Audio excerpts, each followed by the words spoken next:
Hey my scrappy friends, and welcome to my channel today. Thank you so much for joining me. Today's share is for Scrapping Clearly, and I am playing along. Actually, I'm not playing along with anything. I don't know what I'm thinking. I am playing with some of this really awesome, busy, fun, funky paper by Ella Viv. I will be honest, I was a bit terrified to start with, but I really am happy with the end result. I toyed for a little while with the idea of doing mixed media because that background is so busy already, but I just kind of went, yep, I'm going to. So I've started with my 2-inch silicone Prima brush. These things are awesome. You hardly use any gesso or any medium, whatever you're using. It goes on super thin, it dries super quick. It's just great. I love this thing. It's fantastic. There are some still left in the store too, so make sure you grab one if you don't have one already. They make it so quick and easy. And this 2-inch one, obviously you get more coverage with each time you swipe. So yeah. The photo that I'm using there is of my big boy and a friend of ours. We have been to their horse farm a couple of times. You would have seen me scrapbooking some photos of my big boy on the horses. But I chose this title because Jacob is totally in his element, totally and completely in his element when he's looking after these horses. He really enjoys going out and helping our friends to feed and water the horses, and he's quite interested to put all the feed together for them, and yeah, he absolutely loves being there. So that's why I've chosen this title, which is another of the Heidi Swap phrases. I've used the gunmetal foil on that because I just thought that it was enough foil with not too much distraction, because that background, like I said, is super busy already. There's a little bit of yellow in the background of that paper that I'm using, so I decided to map my photo in this bright yellow cardstock that I got in my kit as well. Just trimming that down, and there is just a super fine yellow border around there. Toyed with the idea for a little while of layering up some of these offcuts from the Photo Play Boys Rule collection, and decide that no, I'm not going to do that. I'm just going to go with my mixed media and this yellow, and I do add some vellum behind as well. So my background is all dried, and I'm going to go in with some stamping. I've got a couple of texture stamps and my VersaFine black ink, and I'm just randomly going to stamp all over the place. This one has messy little textury stars. This one is a hexagon, I think. Yep, honeycomb hexagon.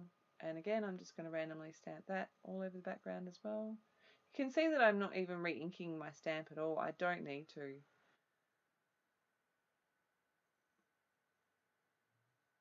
I think I give that a quick blast with the heat tool to make sure it's dry. Yep. And then I'm going to come in with my mixed media. I'm using my Distress Oxide ink pads. I use 2 blues, a green and a yellow, and I will let you know the colours as I go. I'm going to start first with faded jeans onto some plastic packaging, spritz it with some water and smush it down. You've all seen me do this before plenty of times. I really love these oxide inks. They're just so, I love the finish. They're fun to work with. There's so many different ways you can use them. So I'm just doing a couple of coats, making sure I dry in between layers and between colours. This one is the Blueprint Sketch, which is more of a brighter blue, but I like the way that lifts the blues in the background. Now, because I have used the gesso, I get more of the watercolory, water stainy kind of look happening. This is Cracked Pistachio, and I wanted to just add a little bit of green, just for a bit of contrast. Who doesn't love blue and green together? It seems to be one of my favourite combos at the moment. And I'm just doing the same technique again.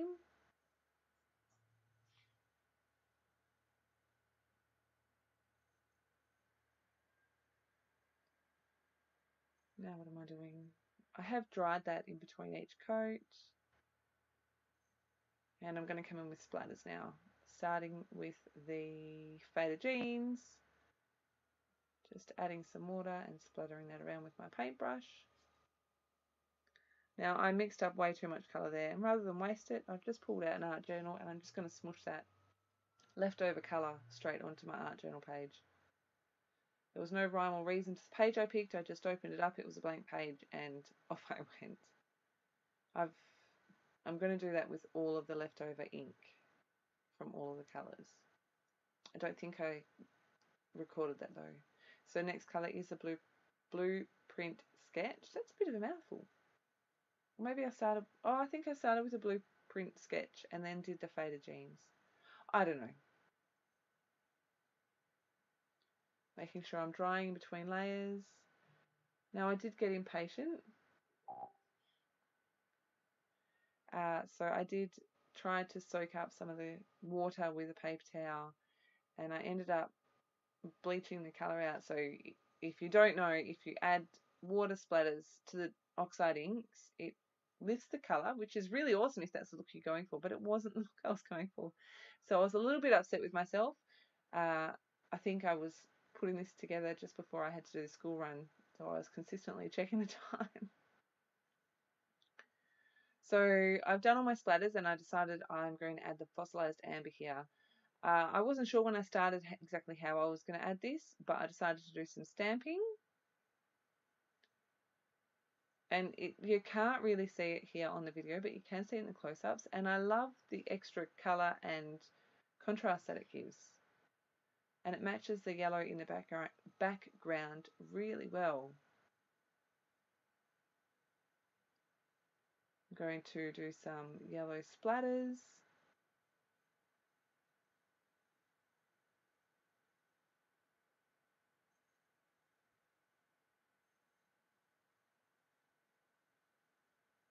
Add some more.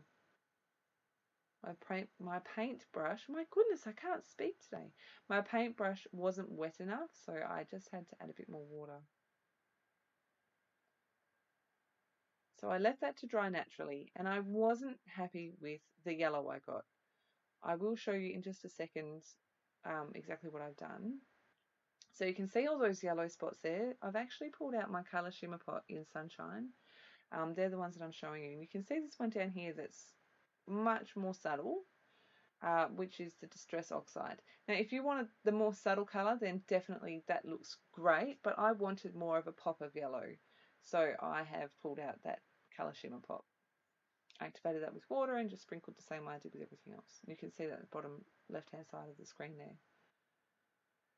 So I've pulled out my rubber charms from the U Rock collection. I immediately thought I was going to use this black tag. And I start playing with a few other bits. I love the way that rad looks there. I thought about bringing the black onto the photo, but decided that I really preferred the grey. Then I pulled out these arrows from Heidi Swap and the star. Move everything over a squidge.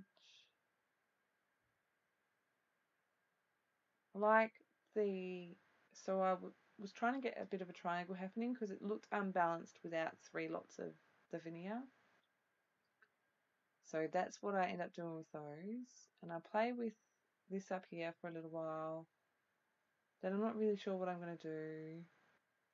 So I'll put them aside. And then I decide I'm going to work on the layers behind my photo. Now I'm not going to make you watch this. I do tear all the edges of this piece of vellum and stick it behind my photo. And there's actually 2 layers there. I was left with a bit of a strange offcut, so I just decided I may as well do a couple of layers, just for a bit of extra texture and dimension and layers.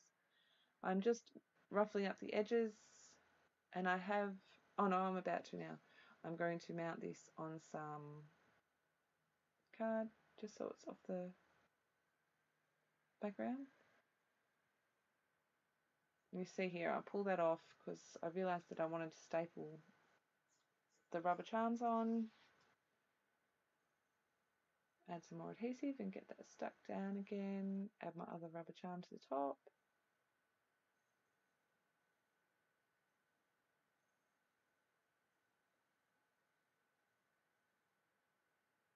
and time to get sticking.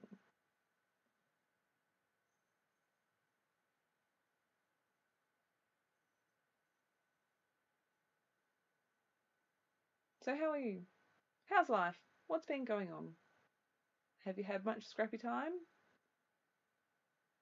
We have busy lives this week. It's my husband's birthday this week and we're heading out tonight. Sorry, I knocked my camera. It's literally at my head height. I use my I use my phone on a selfie stick on a tripod and it comes over behind my head and it's literally at head height. I'm using just like I can't remember exactly what this is called, but it's like a watercolor black pencil just to add a bit of shadowing behind my title, just so it stood out a bit more. I've gone all the way around it, not all the way around, but to the right below, so I've got that shadow, and then I'm just activating all that with a little paintbrush just to make it pop a little bit. Decided I wanted to add a bit more black, so I'm going to colour these veneer pieces with my VersaFine ink pad. Now, this ink did not want to dry, and like I had my heat gun on it for ages. Am I just being special? Tell me, what? Who else uses VersaFine ink? And do you find that it takes forever to dry? And like, I've never had it take so long to dry on anything besides wood veneer. It's crazy. So let me know. Maybe I'm special. Maybe I missed something, but let me know.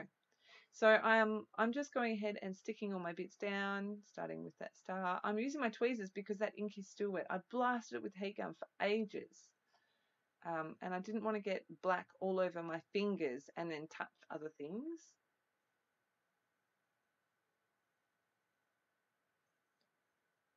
So here is where I decide I'm going to add those couple of arrows there.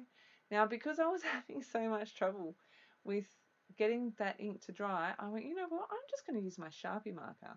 So here I go. I'm going to colour in with my Sharpie marker. I can tell that the black of the Sharpie marker is not as black as the black of the VersaFine ink. However, I did a couple of coats and it's not as noticeable to my eye anymore. I don't think that most normal people, like, you know, my children or my husband, when they look through the albums, will notice. So I don't think it's really a big deal. However, if you decide to do this and decide to switch it up, just be aware. The Sharpie marker is not as black as the black VersaFine ink. Going to add my journaling. First I tried with my white Posca paint pen, but that background just, no, it just wasn't going to work. And as it is, I end up using my black food ball marker, and it's funny, it kind of blends into the background with all the busyness, which I have no issue with whatsoever. It's still legible. The journaling is still there, but I was just surprised. And it basically just says what I said before about the photo, about how he's so in his happy place, which is surprising. I don't know. I didn't expect that from him. It's okay. So I decided I wanted to add a bit more light. So I've grabbed my white gesso, I'm adding some water. I'm using a little paintbrush at the moment to get some little white splatters everywhere. And then I'm going to use my big paintbrush and do exactly the same thing.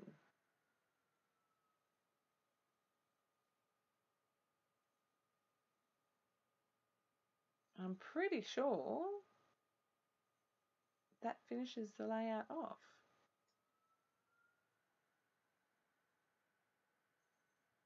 Yes, so we're all done. That's my finished page. Here are the close-ups. I'm really happy with how this turned out. I was a bit terrified when Carly said that she was sending me these beautiful papers. They're absolutely stunning. I have linked them in the blog post so that you can see all of the papers in the range, so make sure you go have a look. All the links to everything is below. If you have any questions, please leave them below. As always, thank you ever so much for stopping by.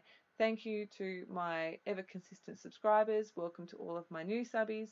And I shall see you again very soon. Have a fantastic scrappy day. Bye.